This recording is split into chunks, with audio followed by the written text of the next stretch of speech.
আসসালামু আলাইকুম। দর্শক দেখতে পাচ্ছেন খুব সুন্দর এবং ফ্রেশ তরতাজা ইলিশ মাছ। এখানে হচ্ছে আপনার 1200 গ্রাম সাইজের ইলিশ মাছগুলো। কতটা ঘাড় মোটা মোটা ইলিশ মাছ এক একটা দেখেন, কতটা ফ্রেশ এবং হচ্ছে ঘাড় মোটা ফ্রেশনেসটা দেখেন, কতটা সুন্দর চকচকা মাছ, একদম ফুল ফ্রেশ মাছ। সবগুলো মাছগুলোই কিন্তু একদম ফ্রেশ ফ্রেশ। তো কি চওড়া মাছগুলা, আর মাথাটা কত চিকন, আর পেটটা গোল দেখেন। মাথাটা চিকন, পেটটা গোল, লেজটা কত চিকন, তো গোল আকৃতির মাছ একদম।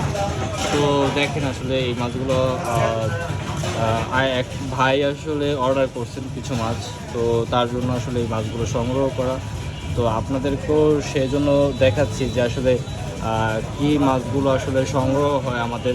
আসলে আমি আসলে আমার সংগ্রহ মাছগুলো নিয়ে আমি খুব ইন্টারেস্ট থাকি, যে আমি আসলে কতটা ফ্রেশ মাছগুলো সংগ্রহ করতে পারছি, সেটা নিয়ে আমার খুবই আসলে ইন্টারেস্ট, যে আমি ফ্রেশ মাছ সংগ্রহতে খুবই ইন্টারেস্ট আর কি। তো যাই হোক, এটা আসলে আপনাদেরকে দেখানোর ইচ্ছা ছিল, যে আসলে একটু দেখাই, একটা ভিডিও করি, তো একটু দেখাইলাম। আর এখানে আপনার দেখতে পাচ্ছেন রয়েছে হচ্ছে 700 গ্রামের ইলিশ মাছ। 700 গ্রামের ইলিশ মাছ, শুধু 700 গ্রামের ইলিশ মাছ নেওয়া হয়েছে 6 পিস ইলিশ মাছ। তো এটাই ছিল আপনাদের দেখানোর উদ্দেশ্য। আর এই ইলিশ মাছটা কিন্তু একদম ডিম ছড়া ইলিশ মাছ, পেট ছাড়া ডিম ছাড়া ইলিশ মাছ। তো এমন ভাবছেন যারা আসলে ছোটো বড় ইলিশ মাছ খাবেন, তো চাইলে কিন্তু আমাদের সাথে যোগাযোগ করতে পারেন, ইনশাআল্লাহ আপনাদের মাঝে পৌঁছে দেবো।